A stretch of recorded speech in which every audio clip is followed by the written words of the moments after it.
রাজনৈতিক বন্যার কবলে বাংলাদেশ। সর্বশেষ খবর পাওয়া পর্যন্ত বন্যার শিকার হয়েছে বাংলাদেশের কুমিল্লা, লক্ষ্মীপুর, চাঁদপুর, নোয়াখালী, ফেনীসহ খাগড়াছড়ির বিভিন্ন অঞ্চল। প্রতি মুহূর্তে তলিয়ে যাচ্ছে একটির পর একটি গ্রাম। মৃত্যুর মিছিল শুরু হয়েছে। সবশেষ যে খবরটা সবচেয়ে বেশি আমাকে নাড়া দিয়েছে সেটি হচ্ছে বন্যার পানিতে ডুবে একজন গর্ভবতী মায়ের মৃত্যু হয়েছে। বন্যা পরিস্থিতি আজকে রাতের মধ্যে হয়তো আরও ভয়াবহ আকার ধারণ করতে পারে। দোয়া করি আল্লাহ তাআলা সকল আমাদের মুসলিম ভাই বোনদের হেফাজত করুক। এখন আসি আসল কথায়। ভারত তার নিজ দেশে বন্যা পরিস্থিতি সামাল দেওয়ার জন্য পূর্ব ঘোষণা ছাড়াই ত্রিপুরার জলবিদ্যুৎ প্রকল্পের বাঁধ খুলে দিয়েছে, যার ফলে ত্রিপুরায় উৎপত্তি হওয়া গোমতী নদী, যেটি 150 কিলোমিটার অতিক্রম করে কুমিল্লার ভিতর দিয়ে বাংলাদেশে প্রবেশ করেছে, সেই ত্রিপুরা জলবিদ্যুৎ প্রকল্পের বাঁধ খুলে দেওয়ার কারণে কুমিল্লা অঞ্চল দিয়ে হু হু করে পানি ঢুকছে এবং বাংলাদেশে গ্রামের পর গ্রাম বন্যার শিকার হচ্ছে। ভারত সবশেষ 1993 সালে ত্রিপুরার এই জলবিদ্যুৎ প্রকল্পের বাঁধ খুলে দিয়েছিল। বাঁধ খুলল কেন, এই প্রশ্নের চেয়ে এখন সবচেয়ে বড় প্রশ্ন হচ্ছে তারা এখানে বাঁধ কেন দিল। আসলে নদীতে বাঁধ খুলে দেওয়াটা অপরাধ না, আন্তর্জাতিক নদীতে বাঁধ দেওয়াটাই হচ্ছে সবচেয়ে বড় অপরাধ। ভারত থেকে প্রায় 54টি নদী বাংলাদেশের মধ্য দিয়ে প্রবাহিত হয়েছে। ভারত এর বেশিরভাগ নদীতে বাঁধ দিয়ে পানি আটকে রেখে বাংলাদেশের অংশের নদীগুলোতে নাব্যতাকে ধ্বংস করে দিয়েছে। নদী যদি তার স্বাভাবিক গতিপথে চলতে পারত, তারা নদীতে বাঁধ দিয়ে যদি নদীর পানি আটকে না রাখত, নদীর স্বাভাবিক গতিপথের কারণে নদী গভীর হতো, পানি ধারণ করার মতো জায়গা থাকত। এখন তারা সারা বছর বাঁধ দিয়ে বাংলাদেশের অংশকে শুকিয়ে রাখার কারণে দিনে দিনে নদীর ভরাট হয়ে গেছে। এজন্য হঠাৎ করে পানি এসে ভাসিয়ে দিচ্ছে গ্রাম, অঞ্চল এবং শহর। যদি তারা নদীতে বাঁধ না দিত, তাহলে পানি স্বাভাবিকভাবে নদী হয়ে বঙ্গোপসাগরে চলে যেত। এখন যেহেতু তারা নদীতে বাঁধ দিয়ে পানিগুলোকে আটকে রেখেছে এবং যার ফলে আমাদের বাংলাদেশের অংশের যেই নদী আছে সেগুলো ভরাট হয়ে গেছে, তাই তারা যখন হঠাৎ করে পানি ছেড়ে দিয়েছে, এই পানিগুলো বঙ্গোপসাগরে না গিয়ে নদীর নাব্যতা না থাকার কারণে পানিগুলো গ্রাম অঞ্চলে ঢুকে পড়েছে।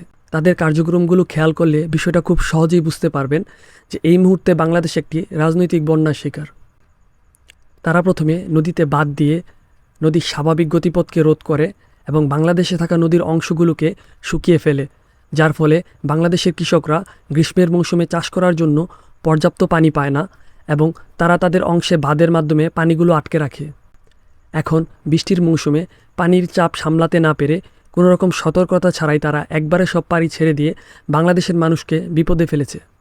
বাঁধ দেয়া নদীর পানি আস্তে আস্তে রেগুলেটর ম্যানারে ছাড়ার কথা থাকলেও কিন্তু তারা বাঁধ খুলে দেওয়ার আগে বাংলাদেশকে কোনো ওয়ার্নিং দেওয়ার প্রয়োজন মনে করেনি। যদি তারা ওয়ার্নিং দিত, তাহলে এসব এলাকার মানুষগুলো হয়তো নিরাপদ আশ্রয় নিতে পারত।